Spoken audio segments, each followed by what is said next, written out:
navy and gold. Petey LaSala in the home white. It'll be LaSala and Virginia that start with the ball to get us started under forward.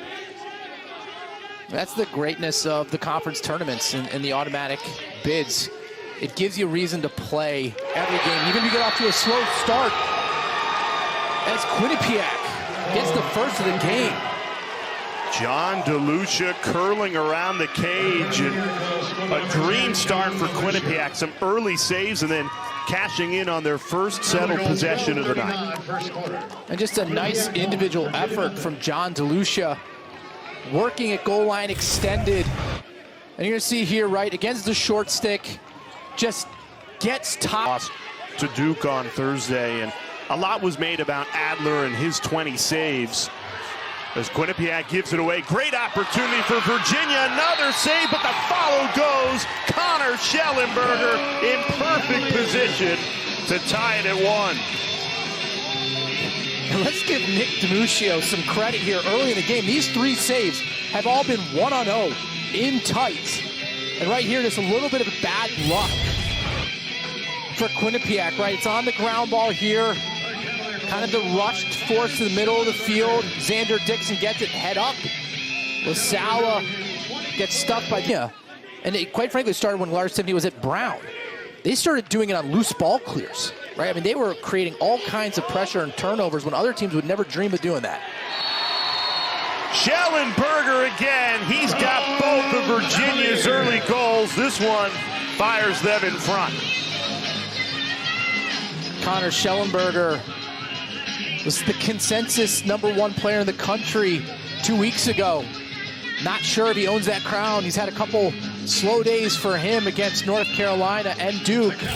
But early on here against Quinnipiac, 2 for 2 shooting, the nice right to left split. And he buries it high near side. There, almost textbook defense, but once you drag the player to the ground, you put the ref in position where they have to throw the flag. Man up opportunity for the Cavaliers, and it's a flamethrower. Connor Schellenberger, a hat trick in the opening 6 minutes of this first quarter. Schellenberger gets the early hat trick. We talked about shooting it high. Right here you can see the nice fill on the man up. They've poured on 9 shots early in this game, certainly on the front foot in this matchup, which you expect a #6 team in the country going against a 2-7 MAC team. DiMuccio's doing the best he can, but can't stop that. Peyton Cormier, too much on it, and it's 4-1 Virginia.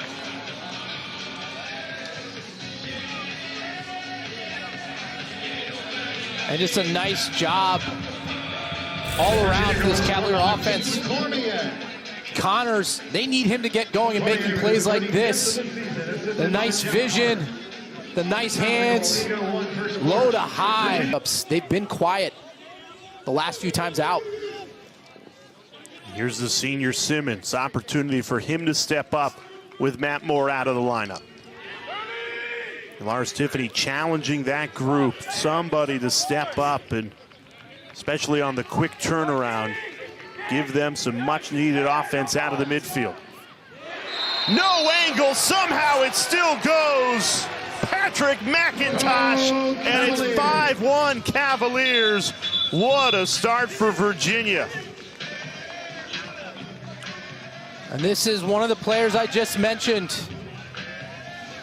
Patrick Mcintosh, the lefty from California out of the Salisbury School in Connecticut, gets his 5th goal of the season.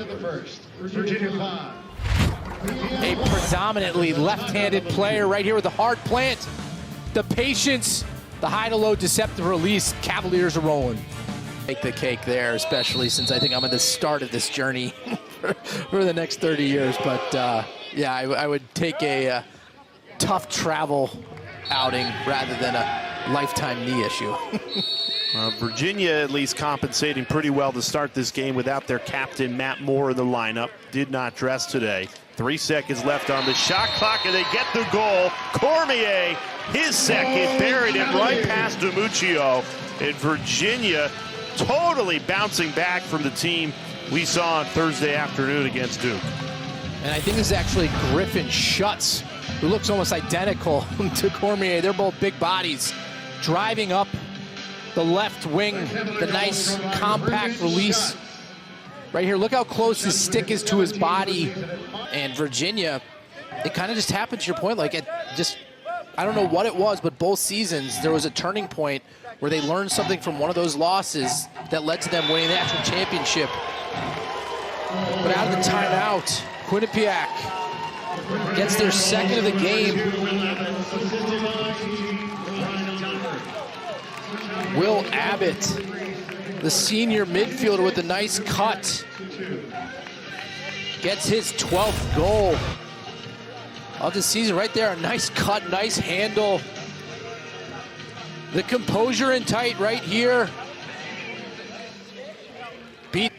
When a defense focuses so predominantly on the three players below the cage, it should open up tons of opportunity for the middies in front of it.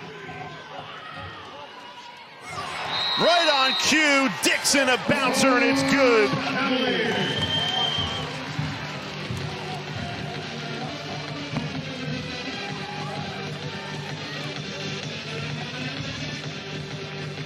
Xander Dixon was an attackman in high school. Has played all over the field for the Cavaliers this year. A bit of do-it-all midi. Playing attack tonight right here. Just a nice job stepping up the field, taking that extra step. And as you see right here, look at the angle. So he takes this extra step right there. It opens up. Virginia is taking it to him all over the field. Right there. Wide open. Virginia cashes in again. Now, Michael Bienkowski was a player during the COVID season as a freshman. He was playing significant minutes.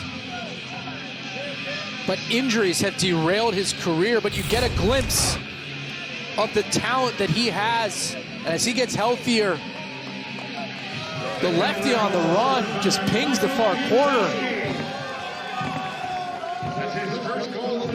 Near side. Until next Saturday to try and shrug off that 9-goal loss to Duke. What that can do to the psyche now. You get that immediate bounce back 48 hours later, and they have made the most of this opportunity, and they're pouring it on. Jack Simmons' turn to score, and it's 9-2 Cavaliers. And this game is far more important for the Jack Simmons, for the Will Coreys, because they need to get their confidence back. They were making plays early in the season, not so much as of late. And right here you can see Simmons, who's a left-handed player, does a nice job stepping up to the middle of the field, creating angle, and then yanks it back to the near post.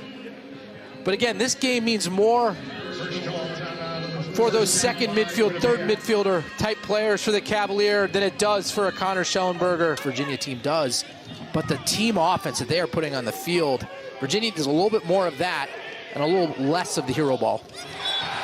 Bouncer, and it goes. Jack Simmons again. That's his second goal tonight. And it is all Virginia. A 10-2 lead, dominant from Lars Tiffany's team. Jack Simmons out of the McDonough School in Baltimore. Just a nice sweep to the middle of the field. He is a left-handed player. He gets to his strength. And the nice release and the bounce shot, the key being that the ball was released and bounces in front of the crease so it has enough time to elevate. Effort from LaSala, who earlier this week became the program leader in ground balls, already had it in face-off wins, two-time national champ. He's rewritten the record book. What a pretty goal that is. Virginia is just rolling right now. Xander Dixon scoops that into the back of the net. You could not script better offense than the Cavaliers are running right now. And Jeff Connor coming into the season, the Cavaliers were planning on using him on the wings of faceoffs as a deep midi, as an offensive midi, kind of in your Ryan Conrad mold.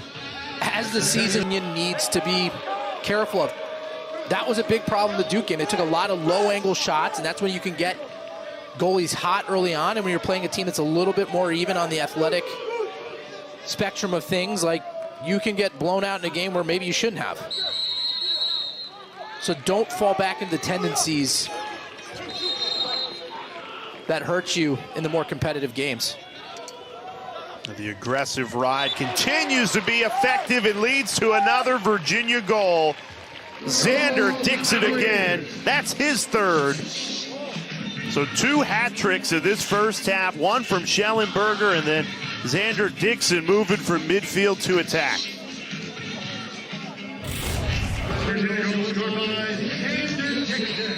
Sahlstedt causing the turnover. And then Virginia, just good, smart, eyes up Lacrosse, pushing in transition. 16 face-offs tonight. Well, he's done his job there. Shot clock under 10. And a bullet straight to the back of the net. Evan Zinn cashes in on his first goal. And this is just pure dominance from Virginia this first half. Quinnipiac sitting back in the zone. UVA, after a couple sloppy passes, maintains possession. And right here, you got to get on his gloves. If you're playing a zone, you have to extend out and make the shot. A little more, the team can't get clicking at that level and be that dominant. They just need a couple of those middies to step up and play a little bit better. Peter Garneau, talented player. He's in a bit of a shooting slump. This is a good opportunity for him to get back into a groove. There's one of those players, Jeff Connor, with the nice cut. Schellenberger has the ball at X and just picks them apart. But again, Virginia offense playing smooth, patient lacrosse. And for Schellenberger, that's now 2 assists to go along with 3 goals. Look at him pointing with one hand on his stick. Right there, just the nice cut from Connor on the seal from Dixon. Pops, he was a stretch shooter last year. This year, just hasn't found his shooting stroke. But Xander Dixon has.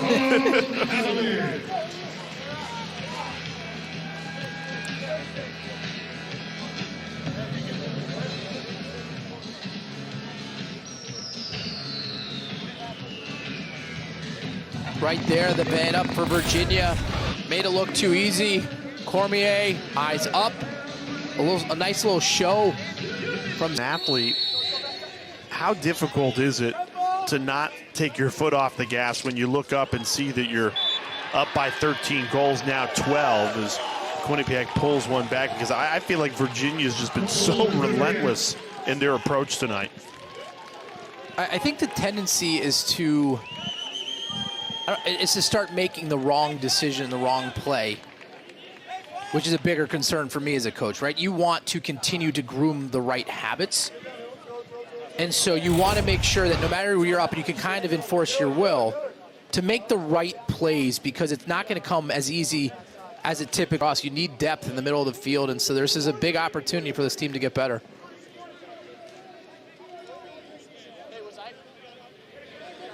You know, if the Connor Schellenberger show is done for the night, he leaves with 3 goals, 2 assists, a hat trick in the opening 6 minutes of this game that really set the tone. 48 hours ago, you don't score a goal. First time all season, you go a game without a goal and you respond with a hat trick in the opening 6 minutes. It's exactly what Virginia needed.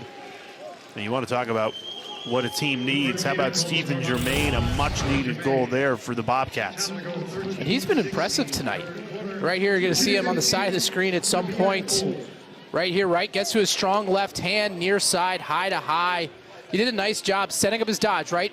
Hard steps to his right, rolls back to the middle of the face-off percentage. And instead, they're on the receiving end, and it just made for a really long night because Virginia's got way too much talent. If you give them the extra possessions, they'll make you pay. And they do, right on cue. Huge shot from Griffin Schutz. The freshman showing his range. Really versatile player for this Virginia team. And just nice team offense there. They got Quinnipiac rotating. And you get the ball to Cormier, who's got his eyes up. The nice skip pass there that opens up with that cut right there by Simmons. It's tough to win in this sport when you don't have the ball in your stick. Their offensive efficiency has been really high. 4 goals on 10 possessions, now 5 on 11. Yeah. And a nice individual effort there. Yeah, I mean, it's again, right there, when they've had the ball, they've created some pretty good scoring. John DeLucia there gets his second unassisted goal of the game. He started off the scoring for Quinnipiac, and right there, nets another.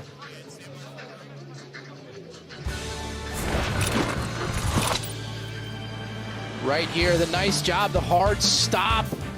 The insult to me, very, very good team, but I don't know if they have the athletes, and so it's going to be interesting to see how this unfolds, right? Because I could see Ohio State dropping out and Duke moving into the top 10, right? Notre Dame, depending, how they do the last few weeks here, they got some big matchups, is going to get in there. I don't think the ACC is as good as it has been, but I kind of feel like it's maybe getting a little bit of a bad rap. I still think these are some of the better teams in the country. It's funny you say that because, wow, another great shot by Dixon. That's now 5 goals for him tonight, moving from midfield to attack in place of the injured Matt Moore, and he has delivered big time. 5 goals to his name. Yeah, and right here, just a nice job stepping up the field, and it's that smooth release. And I said it earlier, I really truly believe he's the... But I feel like they have done enough, particularly with the performance against this Virginia team on Thursday, that they should be in the field, certainly. Yeah, look, I think the ACC is going to get 3, I'd imagine. But it's going to be hard for them to get 4, given how good the Big Ten and the Ivies are. I mean, look, Brown today, I watched them. They were awesome. Like, they can create all kinds of offense, both off-ball and one-on-one matchups, a Division I lacrosse team, right? And you're going to get that kind of across the country as the sport expands west, right? We now have Utah has a team, right? If we keep adding teams, they will add spots.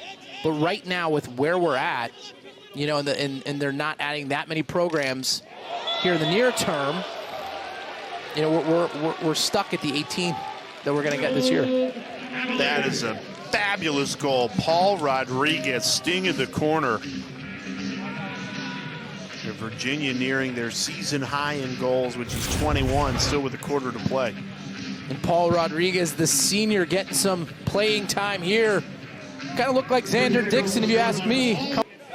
I love the access, too. I'm all about the access when it comes to TV and the, under the helmet after a goal interviews that they do, and now you're seeing it in Major League Baseball.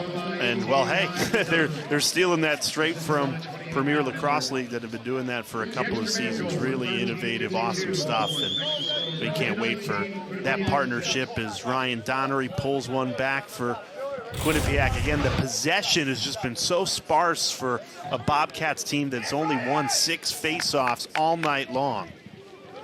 I mean, on the offensive end, when they've had possessions, they've created... Nightmare, which involved staying in a hotel in Baltimore.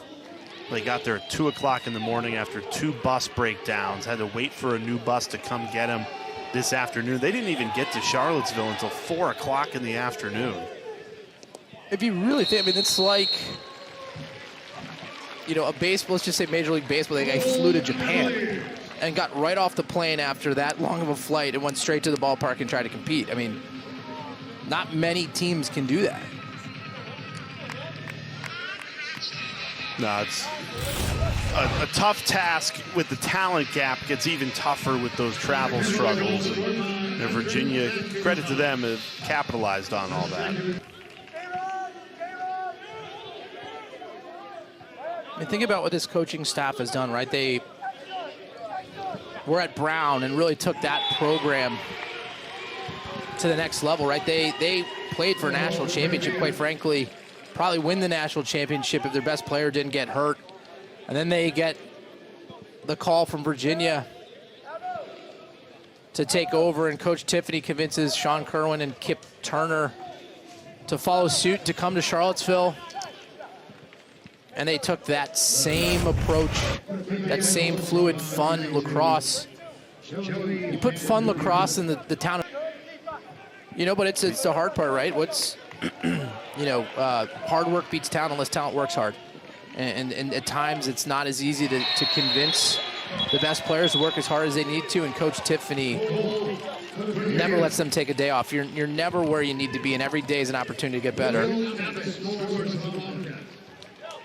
Quinnipiac with their brightest moment of the night. 2 goals in 20 seconds.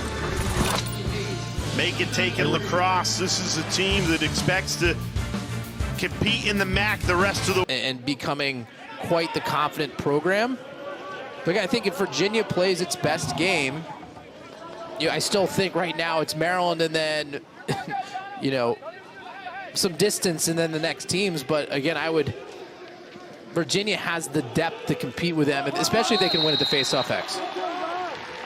New goalie for Quinnipiac. It's the freshman Mason Oak making his collegiate debut. He'll never forget making his first college action against this Virginia team, the back-to-back reigning champions, and first shot he faces finds the back of the net.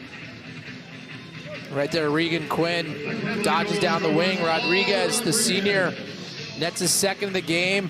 Almost a carbon copy. The smooth release. 10 different goal scorers for Virginia. 33 different players have stepped onto the field for Lars Tiffany's team tonight. And a bounce-back performance that they desperately needed. They looked so strong in the first half. Quinnipiac's grown into the game in this fourth quarter.